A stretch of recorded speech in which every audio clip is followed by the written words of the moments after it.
This live oak tree on Lisbon Street is about 125 years old, older than the city of Coral Gables itself. Residents in the Gables pride themselves on what their city's known for. With the city beautiful, one of the things that makes Coral Gables what it is the beautiful old tree canopy. But I'm very concerned because I feel like the canopy in Coral Gables is disappearing. Bruce LaCour and his wife live right next door. They paid more than $2,000 so far, filing complaints to the city to try and protect this indigenous tree. The property was sold to a developer who was planning on putting 2 houses on this site. Neighbors like Bruce and Tamara McKeon say the way the developer wants to trim the tree back to make way for a house will ultimately kill the tree. It's going to require them to take off the whole eastern canopy of this tree. That's going to require them to dig the whole root system up on the west side of the tree about 6 feet deep. Well-known Coral Gables resident, environmentalist, feminist, and just good old concerned citizen Roxy Bolton, whose work goes back to the days with Eleanor Roosevelt, has joined in this tree fight, as much as she can at least, since her health has declined and a stroke impaired her speaking.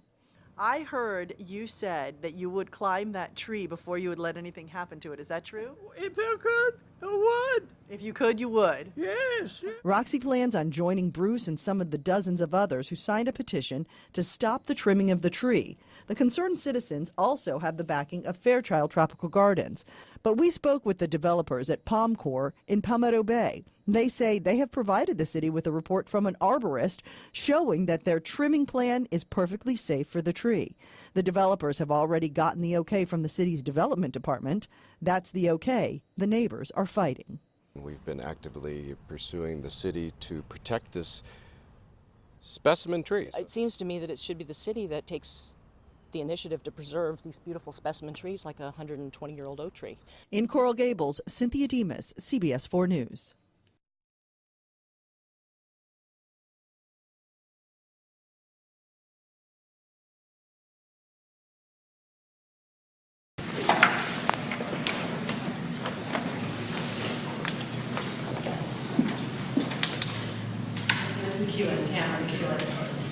I'm a resident of Lisbon Street since 1995. I live in 910, and I step out into my front yard and I can see this magnificent tree.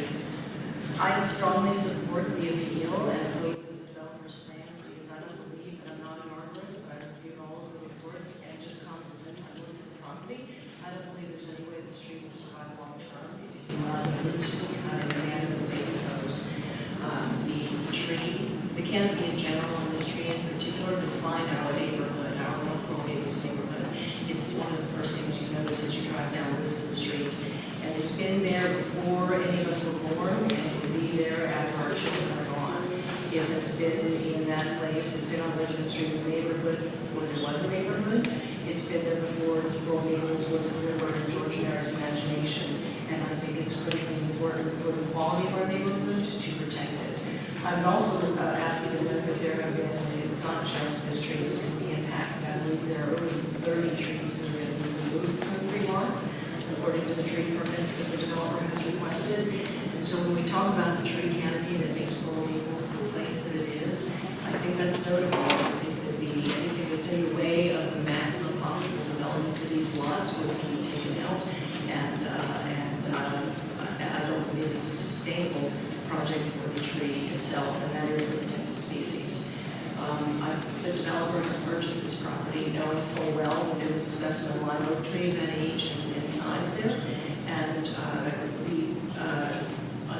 unfortunate reality is if the proposed development goes through as it's planned, the tree either will die a long, slow death. It will take probably several years. And the developer will be long on the profits, and I understand they have property rights, and I respect their right to do something with that lot, but not to do anything they want with it. And when they're gone, and that the development's been built, and the tree has been cut and irreparably damaged, when it dies, or it comes down in a storm because it's been weakened, it'll be the residents of Lisbon Street who are left looking at this mess, keeping a hole in our landscape where that tree has stood for 125 years. So I would ask certainly for the benefit of the neighborhood, for the quality of our neighborhood and the character of our neighborhood, that you overturn the plans, the approval of the board of architects of these plans. Thank you. Thank you. Jeff, would you like to say my That's easy to do. Okay. And here we go, You rolling. want to take your glasses off the top of your head? Yeah. Okay.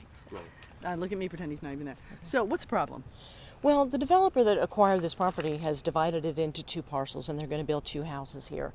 And what they propose to do on this property on the right, where this oak tree is build a two-story house. The plans call for a two-story house. It's going to require them to take off the whole eastern canopy of this tree. The oak tree is over 100 years old. It has a canopy of over 120 feet. Beautiful old established tree. They're going to take off the whole eastern side of the canopy, and then on the western side they're going to put in a drain field for the septic tank that's going to require them to dig the whole root system up on the west side of the tree about 6 feet deep. And the oak tree has a root system that goes between 1 and 2 feet from below the surface of the ground. So the developer is claiming that there's not going to be an impact on the tree. When you take off the whole eastern canopy, you dig out the eastern root system for the foundation of the house, and then you take out the western side of the root system for the drain field. And it's just not, it might not die immediately, but it will die. It'll kill the tree.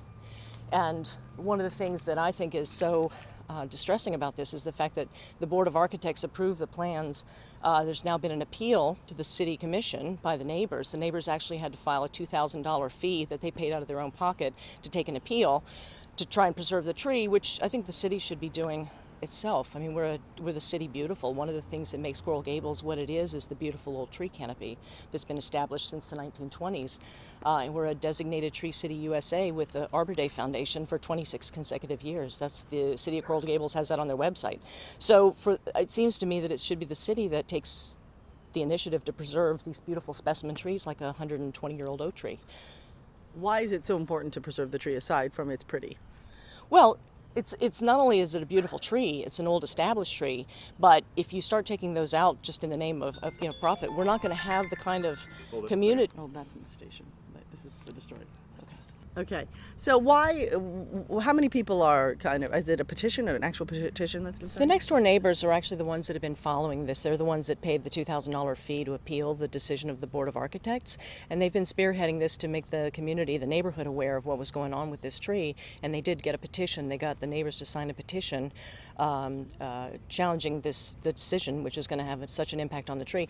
What will happen is the tree will die. It won't die immediately because this is such an old established tree. It'll take probably a couple of years, but it'll die, and the developer will be gone, and the tree will be dead. Who's going to win? Well, I hope we do. That's my hope. The city, it's currently set on the City Commission agenda for September 23rd. I don't know if it's going to go forward on that date or if it's going to get pushed back, but I think they're going to have a lot of people from the community here that are interested.